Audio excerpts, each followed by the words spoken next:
മത്തായിയുടെ സുവിശേഷം 12-ാം അധ്യായം 7-ാം വാക്യം സൂചിപ്പിക്കുന്നത് ബലിയല്ല കരുണയാണ് ഞാൻ ആഗ്രഹിക്കുന്നത്. ഒരു സൂചനയാണ്.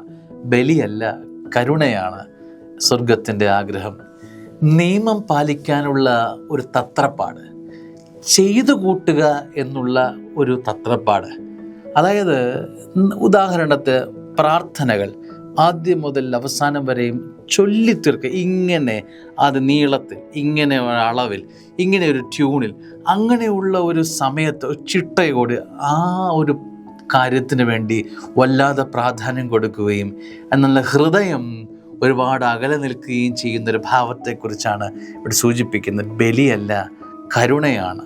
സ്നേഹമുള്ളവരെ, എന്ത് ചെയ്യുന്നു എന്നുള്ളതല്ല, എങ്ങനെ ചെയ്യുന്നു എന്നുള്ളതാണ് നമ്മുടെ വ്യത്യസ്തരാക്കുന്നത്.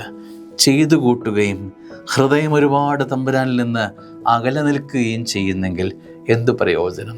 ഈ പരിശുദ്ധ നോമ്പിലൂടെ തീർത്ഥാടന യാത്രയാണ് നാം ഉപവാസം അനുഷ്ഠിക്കുന്നു. ഉദാഹരണത്തിന് നാം ചിലതൊക്കെ വേണ്ട എന്ന് വെക്കുന്നു.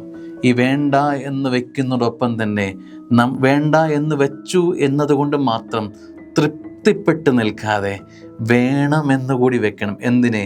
ക്രിസ്തുവിനെ, തമ്പുരാനെ വേണമെന്ന് വെക്കണം. ചില കാര്യങ്ങൾ ഞാൻ ഇറച്ചി വേണ്ട എന്ന് വെച്ചു, അതുകൊണ്ട് മാത്രം തീരുന്നില്ല. ഞാൻ പാപം ചെയ്യാതിരുന്നു മാത്രമല്ല, ഞാൻ അതോടൊപ്പം തന്നെ ഒരു പടി കൂടി കടന്ന് യാത്ര ചെയ്യണം. ഒരല്പം കൂടി കടന്ന് നമ്മൾ അവനിലേക്ക് യാത്ര ചെയ്യുമ്പോഴാണ് അതിനൊരു കരുണയുടെ അനുഭവം ഉണ്ടാകുന്നത്. ഒരു പടി കൂടി കടന്നൊരു സ്നേഹാനുഭവം നമ്മളിൽ നിന്നും ഉണ്ടാകുന്നത്. അപ്പോൾ ഒരു തിരിവ് മാത്രം കൊണ്ട് തൃപ്തിപ്പെടാതെ തമ്പുരാനിലേക്ക് എത്തുവോളം തിരിഞ്ഞു നിൽക്കാനുള്ള ഒരു ബോധപൂർവമായ പരിശ്രമം ഈ നവംബർ കാലയളവിൽ നമ്മുടെ ഭാഗത്തു നിന്നുണ്ടാകട്ടെ. ദൈവം അനുഗ്രഹിക്കട്ടെ. ആമേൻ.